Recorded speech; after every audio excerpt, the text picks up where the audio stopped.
One. How is everybody doing tonight? My name is Ryan Muetzel, and as you can see, the topic for tonight is the nature of health and how aligning yourself with nature will give you the health that you desire. Oh, yeah.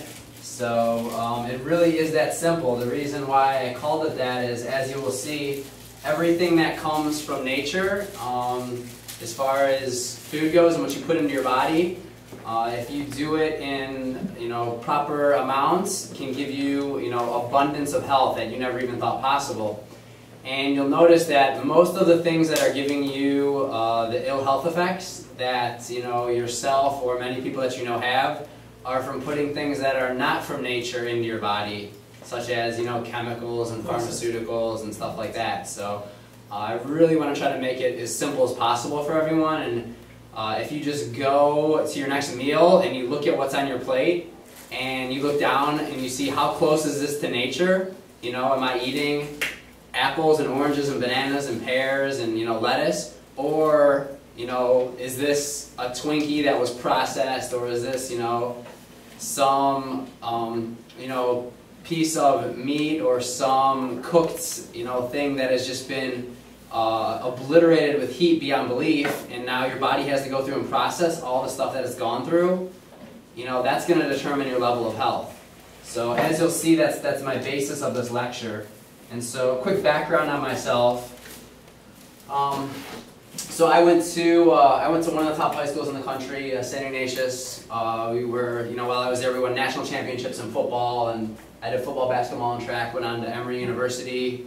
Goizetta Business School was, I think, ranked number 3 in the nation when I went there, behind Wharton and Harvard.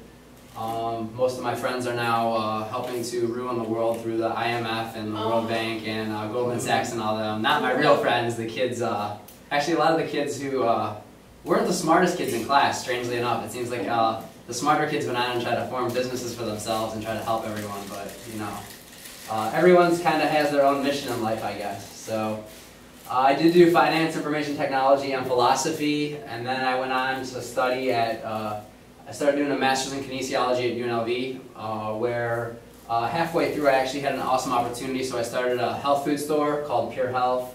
I started a large training center, Pure Performance Training and Event Center, where we had some amazing events. It was one of the largest MMA, mixed martial arts, and boxing gyms in Vegas at the time. We hosted some amazing events, such as we had Showtime Showbox events there. We had Card Player Magazine did a photo shoot. We had the show Fight Girls, and just all the time we had some really cool events going on. And then also started a website, puresupplements.com, where I sold a whole bunch of supplements. A lot of the stuff you'd find at the Arnold Expo or the big bodybuilding shows, and pretty much everything that I used to sell on that website, I do not take and I do not recommend anyone to take now. So it's one of those things, like, I've been through all that. I've taken a lot of these pre-workout drinks and energy drinks and post-workout shakes, and I pretty much have spent my whole life since I was 12 or 13 trying to become the best athlete I could be. And so I actually ended up, while I was training at UNLV, I was training for the Olympics. I ended up tearing my ACL, MCL, and meniscus and had to have surgery on my left knee, so I wasn't able to compete in the Olympics in decathlon.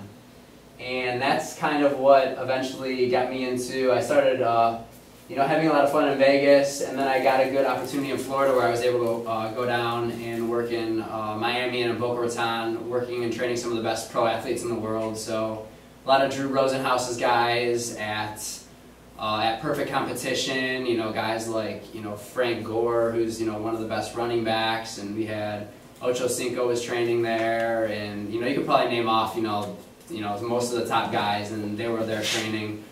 Major League Baseball guys, we had Manny Ramirez was one that was training there, and I can name, you can go on my website and see the list of all the guys that we used to train, but just some really amazing guys. And one thing that especially taught me too is how the media likes to completely spin the way these top athletes are perceived. So I knew these guys on a basis to where I was working and training with them every day, and then you go home and you see all these articles and all these things about the kind of people they are, and it's completely different from the way you interact with them. So that was probably one of the first wake-up calls to maybe the media isn't being quite so honest as they appear to be. So I also have I have an NSCA, which is the National Strength and Conditioning Association. I have a certified personal trainer, certified strength and conditioning specialist. So I've been at this for a long time, and the way I kind of really got into it is, even when I was training all this, I was starting to have times where I had extreme back pain, I couldn't get out of bed, I was losing my hair, which obviously isn't a problem anymore, and I had a lack of flexibility. I was always relatively flexible at that time, and just never got a chance to, so eventually I ended up back in Vegas, and met with someone who's now one of my really close friends, and he kind of got me involved in a lot of different Chinese medicine and acupuncture and all the different herbs, which is kind of what I'm presenting now too. Also a lot of raw foods, vegan, vegetarian diet, and just some stuff that has changed my life. And so these are a few of the books I've written so far. My own personal book, The Journey of a Lifetime.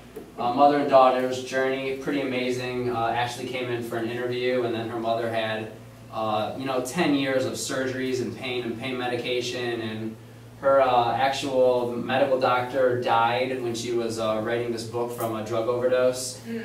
My friend Nick, who was he's a pro MMA fighter, and he was in a lot of pain and really beat up from his fights before coming into this, and was able to get himself ready for a fight, and he won his next fight after doing a lot of the protocols. And then this book, Back to Health, there's actually a few more we have released since then.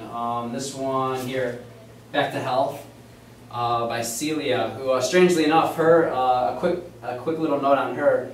So Ashley, who wrote this book, was teaching yoga class at a local studio, and Celia came in and had spinal stenosis, which is where they wanted, she was actually scheduled to have surgery. They were going to fuse her spine together. And she had gone to, I think, at least 3 or 4 different doctors, and all of them told her that, let's see, here's a quick quote from the book. As a last resort, I went to yet another orthopedic surgeon, hoping to finally hear something different, but it was no different. I took my MRI to him, and he looked at it and said exactly the same thing that the first 2 orthopedic surgeons told me. He said that I was going to need to have surgery and my spine would need to be fused. He made sure to warn me that if any surgeon or any other kind of alternative practitioner gave me any guarantee that I would be able to play golf again, or that they had the ability to fix what I had, they were, quote, damned liars. He offered no guarantees about the surgery, merely saying that some people go through the surgery fine and others not so much. So, after all the surgeons tell her that, she was, strangely enough, able to write a book on how she was able to make it back to golf through yoga, juicing, raw foods, acupuncture, simple stuff like that. And then the last one here was Andrew's book, Andrew Lichtenberger. And so what's really interesting that I found common themes among many of the top athletes or poker players or top people in any kind of organization is that a lot of them all seem to be doing the same thing. So, Andrew, he was a good high-stakes poker player, and really got into the yoga, juicing, the nutrition, and most recently won the Bellagio tournament, where I think he won like $2.1 million in December. Recently has cashed 4 or 5 different times in the World Series of Poker. Ended up beating recently Eric Seidel from the movie Rounders, heads up at the Aria, and made the final table of the one drop, where the buy-in I think was $100-some thousand to buy into the tournament. So he made it to the final table there, which was pretty amazing. So he's been having an amazing amount of success doing a lot of the same things, and from what I've heard, many of the top poker players are all doing similar things. They're doing meditation and yoga. And just to be able to play at that high level, I think in any sport, you really need to be healthy, and you really need to have, you need to really have your mind straight. And so this book here is where 2 of my good friends, and where a lot of us have gotten most of our information from. It's the Nourishment for the Spiritual Warrior book, which is for sale here at Brave New Books. And I would consider this to be one of the best books ever written on health and fitness and nutrition, and just really if you want to change your life. A lot of the information that you're going to want is in this book, and many of the things from my lecture here are contained within this book. So, and there was Andrew's book, and so let's see. Oh, wait a second. Go back to Andrew's book again. And so Oh yeah, so currently I'm actually dually enrolled in Concordia and UT doing masters in sports management and kinesiology. So just trying to really get this information more to the universities and try to start plugging into some of their programs and the students so that they can actually make use of this knowledge, and so we can actually get some university studies on some of this stuff too, because in China, a lot of stuff I'm going to talk about, they've known about this stuff for 5,000 years. It's been passed down through lineages, and so a lot of people aren't really interested in doing scientific studies on it because they already know it works. If it's like if your entire family's been doing something for 10 generations, you're not going to try to have some random person in a university acknowledge that what your family knows when you're healthy and they're not. So unfortunately out here, the studies are mostly funded, and I was even told by some very, very high-level professors at UT that there's no chance that any of my stuff is going to get funded that I would personally like to do, and we would literally have to fund everything ourselves and pay money on top of it, to actually even get it done while I'm enrolled there. So you can just kind of see the level. If I want to do a study showing how awesome Monsanto is and how great it's going to benefit the planet, people will just dump, dump just tons of money on me. But if I actually want to do something helpful and showing how maybe something that can be grown outside for free can benefit, humanity, suddenly I have to pay for it myself. So Tesla had the same story. Yeah, exactly. That's kind of what it is coming to. So some exciting things we are doing, though. We are we're putting in yoga teacher training. I think our first one's going to be in Iceland during the month of November. We are building up north an acupuncture and Chinese medical clinic. So we have several of these. Dave and Elisa has them in Las Vegas, and we're moving our main one here. The Burke Superfoods line, which is actually being carried here at Brave New Books, is pretty amazing. A lot of the different herbs and everything I'm talking about have we have for sale through the line, and the line was created for patients originally. We weren't intending let's just make a line so we can make money selling it through Whole Foods, and we're really trying to work through some of the smaller businesses, because working with sometimes companies, some of these bigger companies, they want to mark your products up a lot, and where they're making significantly more money than you are, and the customer's having to pay significantly more money. So I like working with people with more direct or smaller businesses where we can keep the margins smaller, and so people can afford the actual treatment they need, which is why, again, we made it for our patients, because they just could not afford the dosages that were needed of, again, enzymes are a great thing, and probiotics and stuff like that. They just couldn't afford the dosages necessary to give them the health benefits we knew that they would receive by taking those dosages, because they're just too expensive. And last but not least, I want to announce too, we're doing a show here. The Austin Universe show is going to be held September 5th here at the Zach Theater, which is right down the street. So we're renting out the whole theater. It's one of the world's largest drug-tested, natural bodybuilding, fitness, figure, bikini, model, yoga competitions. It was in Chicago last year. We're moving it to Austin. I think this is a much better city for it. And so we're looking for an amazing turnout. Brave New Books is going to be helping to sponsor the event. And I would say at least come out, even if you're not interested in bodybuilding or any fitness or figure, bikinis, or seeing people run around with very little clothes on. We're going to have an amazing expo, so I'm getting all these local businesses that are all kind of very health conscious into helping people's lives. And so the expo itself is going to be very cheap. Tickets, anywhere from $7 to $10. So you can just come on in and meet a whole lot of different groups that are actually trying to help benefit you, as a person, and help you reach new levels of health. So, getting on with more of the specific questions I usually get. So, I myself I've been vegan for about 3 years now, and I try to eat as raw as possible. And I want to go over some of the benefits to this.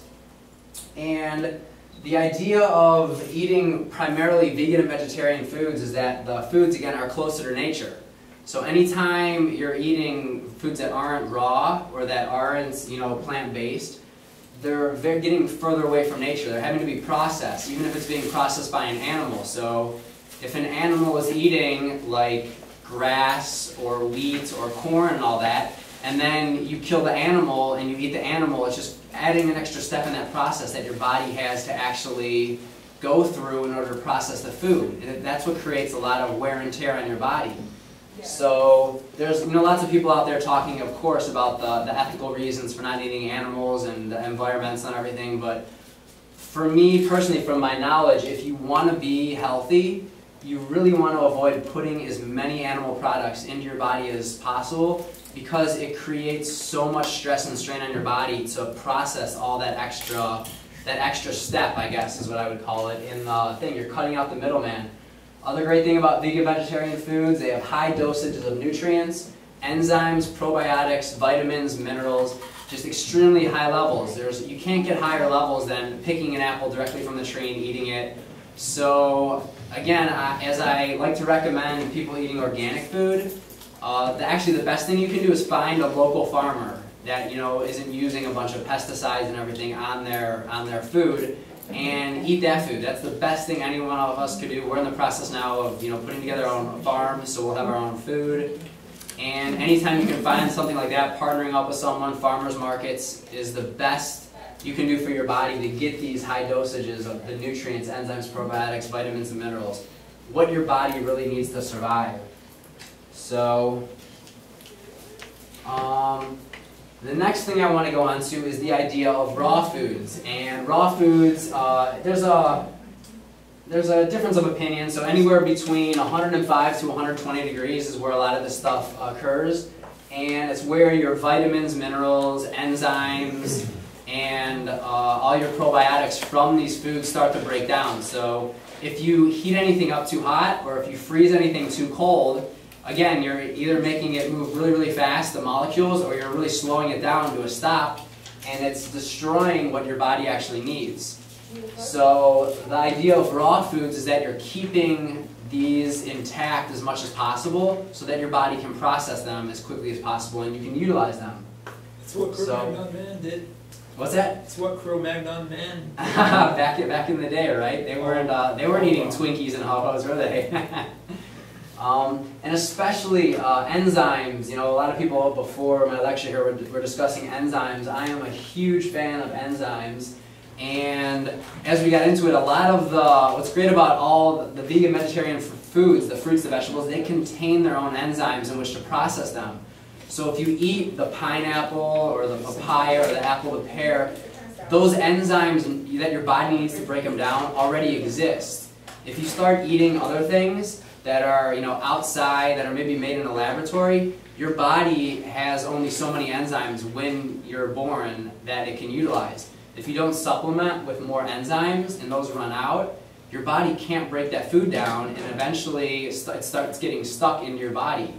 So your body is extremely, extremely well designed to eliminate a lot of toxins, but it can only take so much. Your organs eventually fill up. You get a lot of liver, gallbladder stones, those fill up. So there's that tipping point at which your body just cannot process food because the enzymes are out, or your liver and gallbladder can't nourish your blood because they're so full of stones.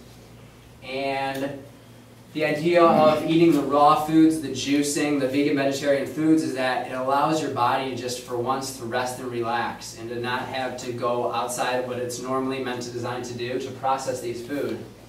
And my simple saying, if you eat a live food will make you more alive, and if you eat dead food, you simply end up getting closer to being dead. So I think that's a simple phrase to remember as far as that goes. So quick, this is from David Burke and Dr. Lisa's book, Nourishment for the Spiritual Warrior. So just an interesting experiment here on raw foods. So this was conducted by Victoria Butenko. What they did is they found that the average IQs of students were found to be raised by 40%. So a 40% increase after only 2 days of eating 100% raw foods. So these are students in a university setting. After just 2 days of eating raw foods, their IQs went up 40%. So, wow. Yeah, I mean, as far as results, how else are you going to get 40% more intelligent? So I've heard talk of the smart pills and all that, but maybe the real smart pills are just the raw foods and eating those. So another one, this is Carl Eimer actually published an article for athletes that 100% raw food diet significantly increased flexibility, stamina, and reflexes in athletes. And it compared the athletes' performance while on cooked food diet to their performance on 100% raw food diet. And that's a Schenk and Bidwell study. So if anyone wants to look up any of these studies, they're all here in the back and referenced in the Nourishment for the Spiritual Warrior book. And then this was another interesting one. Dr. Abramowski, an Australian medical doctor, completely recovered from his inability to work due to hardening arteries. And after his own success, obviously, he helped himself, so he went to his patients in the actual setting. And one experiment is reported in his booklet, Fruitarian Diet and Physical Rejuvenation. So they had over 100 patients divided into 2 groups.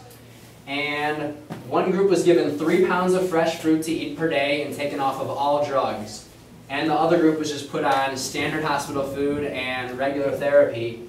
And after a few days, the experiment was terminated because the head nurse complained that there was such inhumanity in the discrepancy between the groups, because she could see that the group that was having the cooked food and the standard hospital treatment, that it was clearly killing them, was the quote, compared to the other group on the raw foods, who was actually, recovering and feeling much better.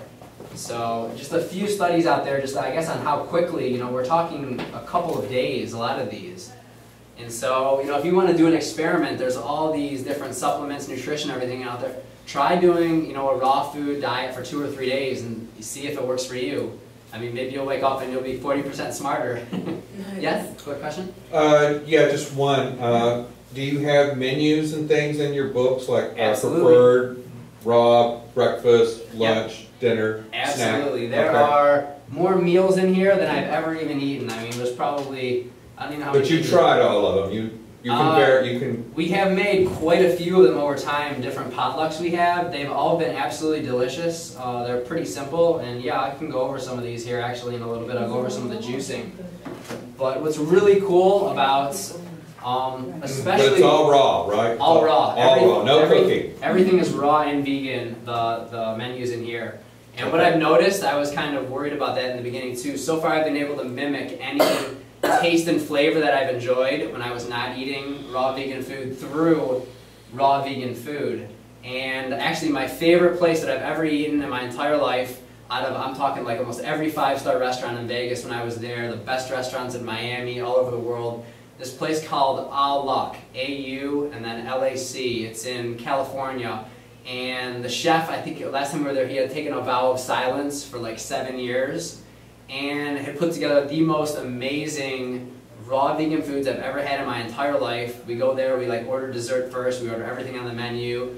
It's insane too because it's not even that expensive. Dishes are only maybe like 10 or 12 bucks. We'll literally order everything on the menu and just have a family style, just eat everything. We feel amazing afterwards. I've never eaten as much food as I have then, and you feel good afterwards because it's just so many high dosages of the enzymes, the vitamins, minerals, and everything. So one things you'll definitely notice eating more raw foods is that you won't feel like you want to pass out and crash in front of the TV afterwards. You'll actually have energy to do stuff after you eat a meal. So that's pretty exciting.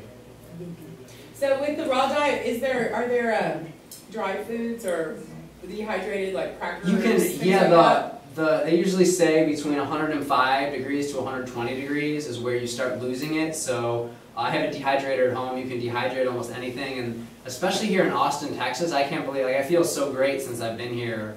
And the reason why is almost everywhere you go, they have raw foods available. You can go to Juiceland and Whole Foods in Wheatsville and Sprouts, and they have all got raw food sections now. And it's starting to get cheaper as more and more people, start to buy the products. And so, you're never that far away, whereas other cities, there might be only one restaurant or one place you can go to actually get food. And then you do get bored after like a day or two eating the same thing. Where's that? Because Beats used to be on 5th Street and they shut it down. Yeah, no, they have shut down a few of the restaurants. I did love Beats. It was pretty amazing. It was.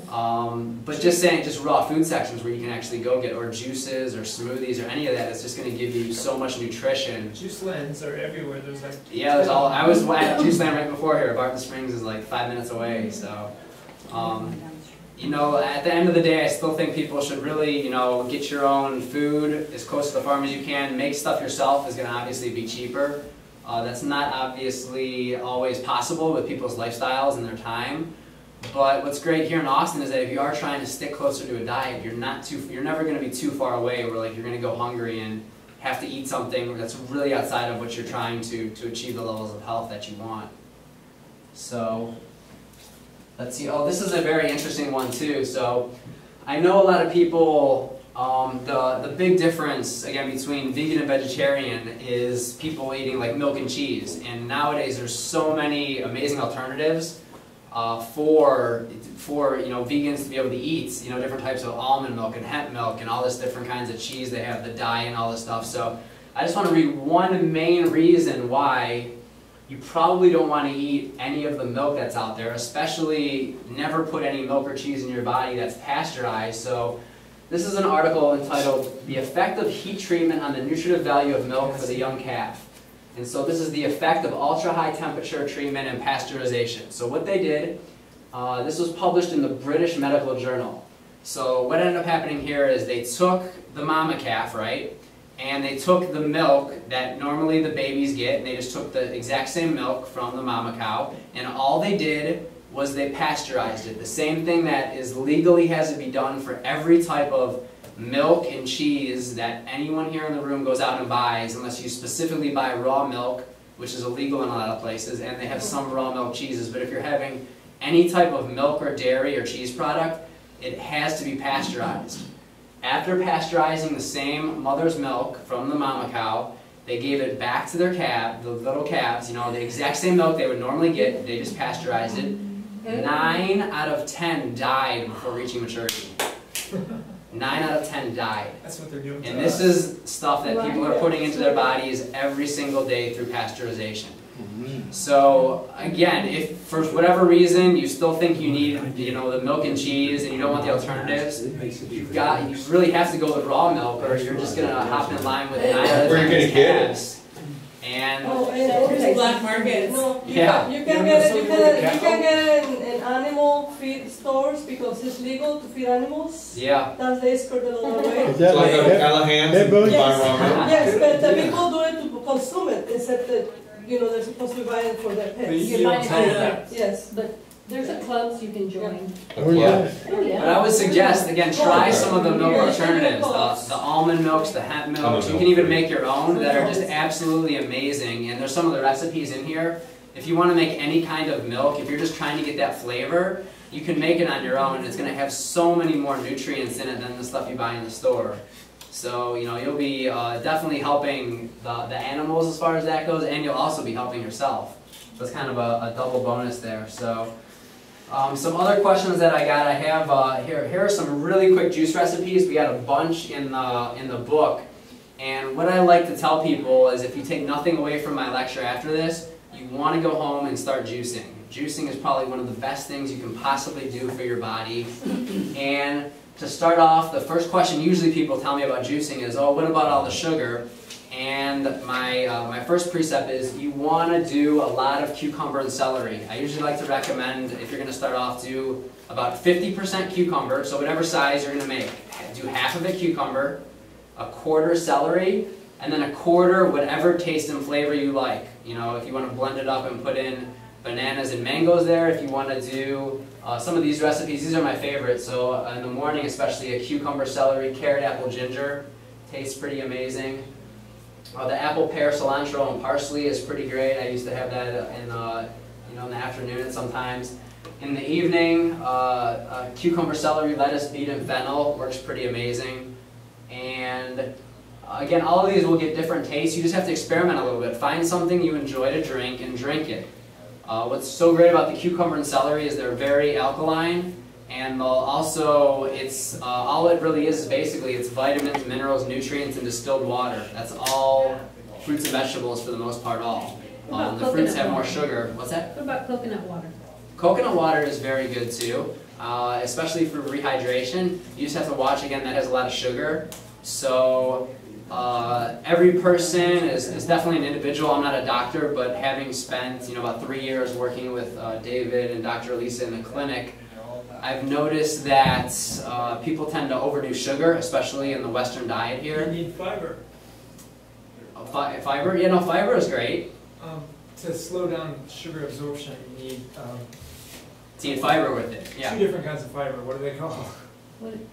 The soluble and insoluble, Soluble is that and what you're talking insoluble about? Yeah. fiber. What And is it slow down called? the So- sugar, and it doesn't matter what your sugar level is. You'll never get diabetes. Well, it'll help. Yeah, it'll help balance the glucose. But I've noticed a lot of people, especially if you have candida or if you have other sugar-related, if you're diagnosed with sugar-related diseases, if you're trying to eliminate your sugar, it's still possible to get good flavors by doing stuff like this. So you just mix whatever that sugar taste is, whether it's there is a lot of sugar in fruit versus vegetables. So if you make it mostly cucumber and celery, which I think tastes great, you can just mix some of the sugar products in there, and then the whole thing doesn't have much sugar. You just have it a little bit, but it'll still taste like apple. It'll still taste like pear, because the cucumber isn't a very strong taste. So what were the two fibers you said?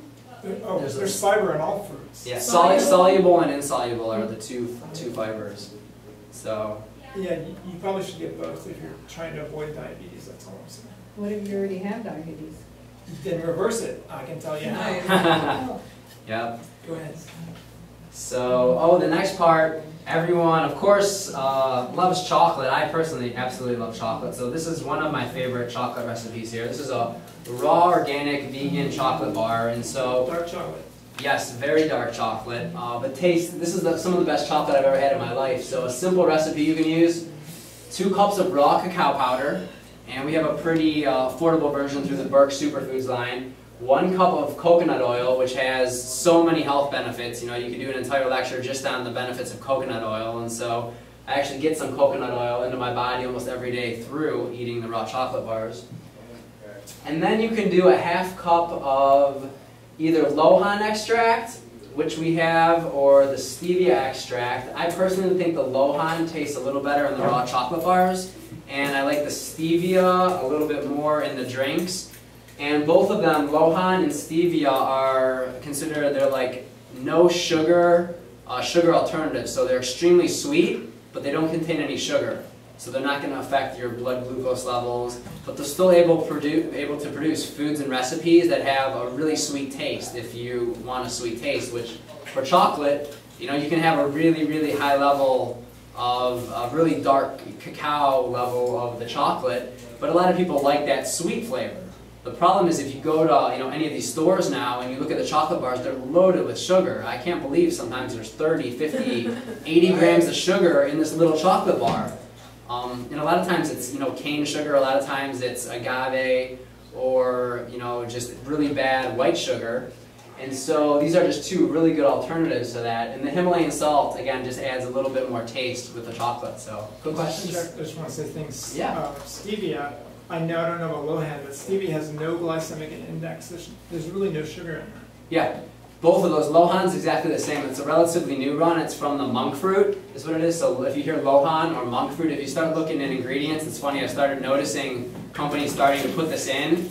And we have one of the only organic Lohan extracts available through the Burke Superfoods line, and it's so amazing the amount of stuff. Sometimes I'll actually use the Lohan. You can put it on rice, and it tastes just like if you're putting brown sugar on rice, which tastes good. There's so many uses for it. I don't even know where to begin. It's a pretty amazing alternative. Coconut oil has no glycemic index either. So if your doctor tells you that there's sugar in it, he doesn't know what he's talking about. Yeah, that is all true. So if you look at the whole recipe together, this is essentially a no sugar chocolate.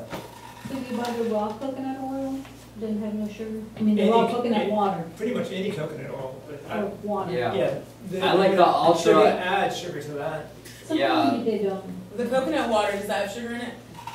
Oh, The coconut waters Specifically- normally would. The problem too, if you're buying the coconut waters in the actual containers, a lot of times by law, they actually have to be pasteurized as well.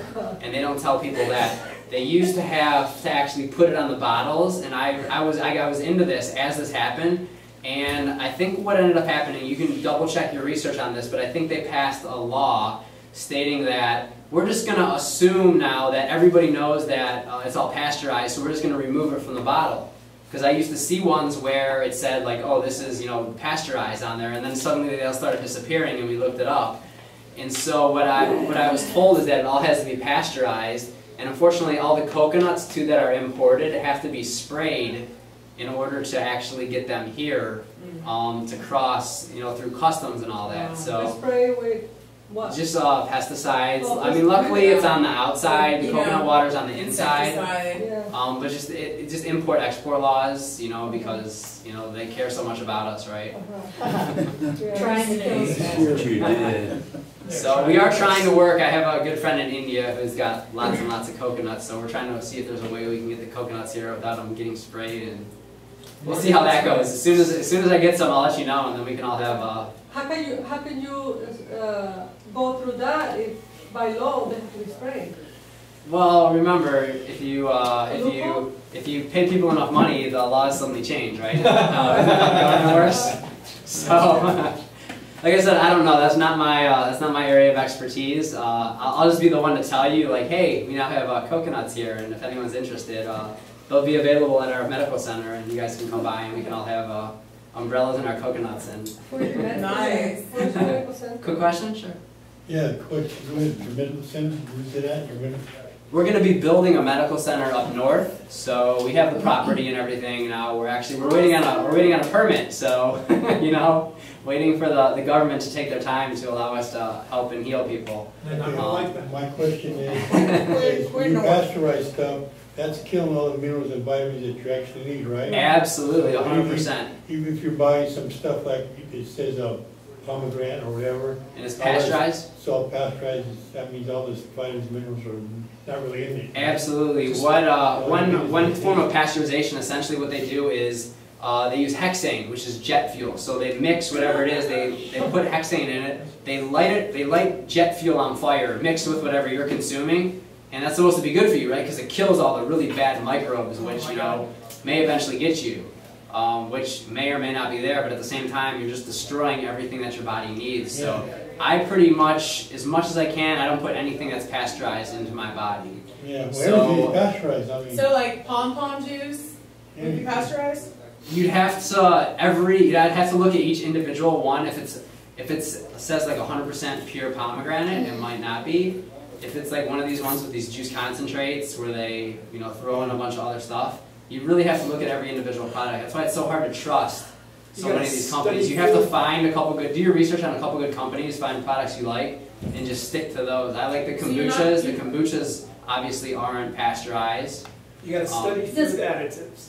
Yes. See what they really are. Well, I mean, pom-pom, I'm just saying in general, the law is that they don't have to declare it's been pasteurized, yes or no? This was when we were researching the coconut water specifically. Okay. So I don't know how that pertains to all the other types of fruits and vegetables that they put inside the containers. But if you just look up the laws on the coconut, like the importing of the coconuts and then the bottling of the coconut waters, it's the coconut waters that are my understanding have to be pasteurized. So maybe not the pom-pom. It's very possible. I know there's lots of other fruits and juices that do not have to, that are sold in the stores. Oh, good, okay. And like the kombuchas I know are all, anything that says raw, that's why a key word to look for on if it says raw, that means it's not pasteurized because it can't be heated right over the 105 to 120, and they couldn't pasteurize it with it. So another key thing for looking for the idea of raw. So, yes? I think I've heard something about the bottling of the coconut oil also has that BPA, that plastic liner. Sure, plastic's another one. I try to keep all my stuff, like you can see here, in glass. So all of this, I have glass, pretty much everything, and anytime I buy stuff in plastic, I try to immediately transfer it to a glass container, if possible. Keep it in copper. It's much better. Copper, I don't know. I guess you could keep it in copper. That would make sense too. But glass is probably the cheapest, most economical way to store stuff. But you being sarcastic, why would you put it in copper? Because Yeah. they've been doing it since the ancient Greeks. I'll tell you about it later. Yeah, we'll get into. Well, why don't we put it in silver and we'll get colonial silver? Yeah, exactly. You do need the trace elements of all the different elements. It So makes that would colloidal be. copper. Yeah, there's colloidal copper and gold and silver, and you know they have been doing that for a long time. And a lot of those, especially like the colloidal silver, I'm a huge fan of. That's another one that I think you could take and get great health benefits of. So, quick question. Just the kombucha. Kombucha. Yep. Did you buy at the farmer's market or Whole Foods? Do you know whether it's loaded with sugar? You have to just look on the bottle. Every bottle that I've bought, it actually tells you how much sugar is in each bottle. And what I found, unfortunately, the ones I like, there's a GT's Enlightened Kombucha, or there's a Synergy one. And the brand, there's like a multi-grain which only has like between 2 and 4 grams of sugar. But for whatever reason, and I've talked to every time these local companies, the Buddha's Brew, and there's other local companies here in Austin, I'm like, why are you putting so much sugar in the kombucha? And a lot of times it's like, because that's what, you know, that's what the people like to taste better. Whereas like I'll sample a little bit of it, and I'm just like, oh my gosh, it's so sweet, I would never even want to buy it.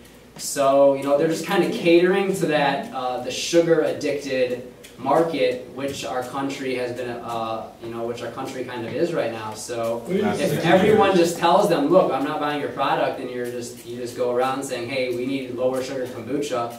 I personally make kombucha at home. I have videos online you can watch about how to make it. Yes? You're talking about this kombucha, but what is that? I don't know. It's a fermented mushroom. So essentially what they do, you start off with a SCOBY, which is like this, and you mix it with vinegar, and you mix it with actually a lot of sugar. It actually lives on the sugar.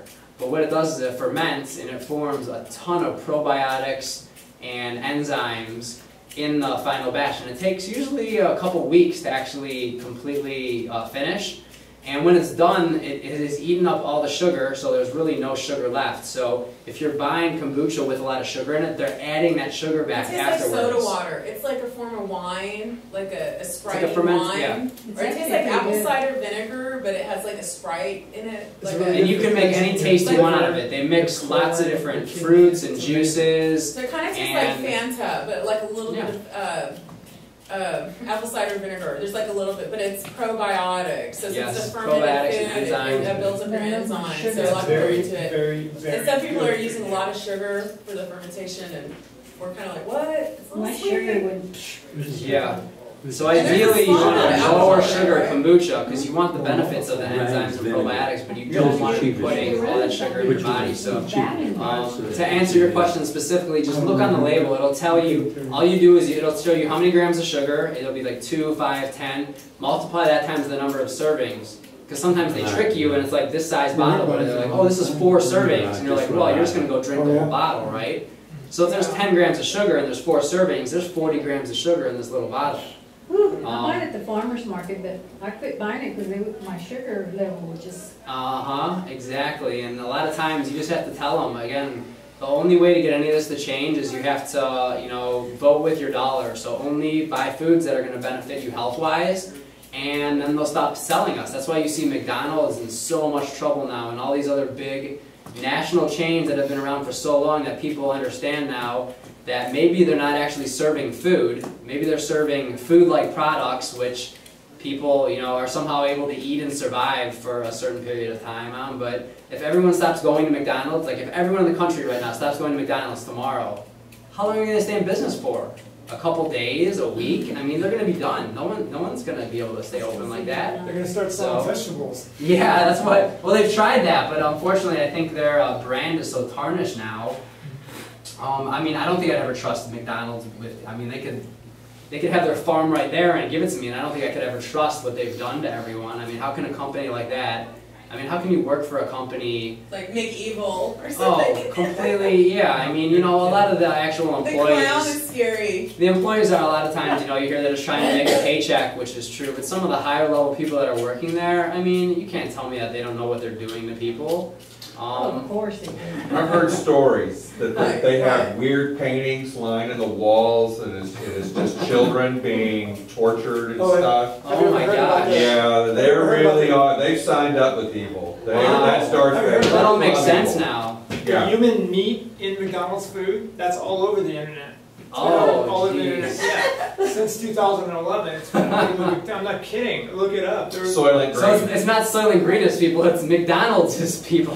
It's the McDouble. Oh my They're gosh. saying that they use aborted babies. McDouble is people! That's me. Yeah. Should we really give McDonald's this bad name and act like all of the other fast foods aren't? No, I think we should put them all in the same place. I mean, I have to see one that actually is like, yes, we're actually going out of our way to try to help people out. I mean, if anyone can name me a place that's like truly interested, not in their, especially a public company that's not in their shareholders and trying to make their best interest, and even Whole Foods now. I was on the radio on Monday and we kind of went on a tirade in Whole Foods, and you know, they had their issue with the 365 brand, you know, bringing all that stuff over here, and all the, you know, it wasn't organic, and they're trying to do all this stuff from China. And the one lady, I can't remember her name, that I was on with, who's the comedian out here, she actually said that the top 5 holders of Whole Foods are also 5 of the top 10 holders of Monsanto. There you go. So, what kind of interest? And it's funny, I'm actually really good friends with a lot of the Whole Foods employees. You know, I do go there a lot, and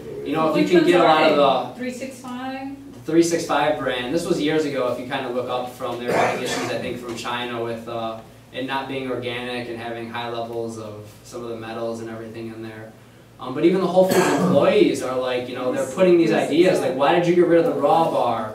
And they're trying to, like, get all these ideas passed about, but they talk to the customers every day, and they're trying to, like, tell the management what the customers actually want, and it just doesn't seem like they quite care. You know, they're like, we're going to do what we need to do to There's a disconnect. protect our, well, the top 5 holders, which are, so if Whole Foods has to bow down to Monsanto because they're the same shareholders, you know what I mean? It's almost like, you know, they're too entangled. So at what point do you have a company who truly cares about, you know, you as a person instead of you as a dollar figure? And that's what everyone needs to really go around and do your own research and find, you know, only spend your money on those companies that are actually going to help benefit you and aren't going to just use your money to use some other way to, you know, try to make you sick or injured or tired. So, and as far as that goes too, here's another big, the organic versus GMO. So, Whole Foods won't actually label their GMO foods until 2017. yeah, that's what I was like, when they came out like that, I was like, oh great, they bought a few years to find a way around, right, actually doing that at some point. So we'll see what happens when that time, you know, the time's going to come to pass eventually. So you think Whole Foods is still any good? Because I don't even shop there anymore. I think there's products you can get there that you know, can be very beneficial. A lot of the stuff I talk about, you can buy the raw ingredients there. You can buy, you know, organic, you know, apple cider vinegar there. You can buy a lot of the different products to make your own foods there. So the fact that they actually offer all of this, I have to give them credit for bringing a lot of this, you know, the vegan and vegetarian. But from what I was told, originally Whole Foods was almost all vegan, was what John Mackey had originally. Oh yeah, he started off in his garage here in the 60s, I remember. And so, I mean, I have to give someone credit like that for bringing that to the world, but you get to the point where, you know, you're selling out, like, why not stay into your mission, you know? That's what... Maybe he's dancing with the devil. He's afraid he'll get shut down if he doesn't play the devil's game. Yeah, but you can't, like, the idea of Buddhism, non-attachment, you have to be able to just walk away. So just because the enemy comes up and offers you a deal doesn't mean you play cards. You can always just walk away. He's a billionaire. Things change when you're a billionaire. He's a billionaire. Yeah, I mean, that's all You can be true. broke the day after you were a billionaire. They'll come and shut you down. We're just talking about that. Well, maybe he's trying to stay in the game or something. That's true. I mean, at the end of the day, right, all the money is just printed out of thin air, so you can name yourself a whatever. You're a Zimbabwe, what is it, a quadrillionaire, and I heard it's what, like a couple $100 or something like that, or, you know, Wow. there's all these currencies, who knows what it's going to be tomorrow, but you can't go wrong, I think, with being nice to people, treating people fairly, treating people kindly, you know, treating people as you want to be treated. And if all these food companies just kind of bought into that mantra, and I've met a lot of really individual people here in Austin, I think, that are trying to get their own foods and brands together, which I think is a good thing. And so if everyone just supports your local farmers, your local community, local people that you know are trying to help you, you know, that are eating the same things that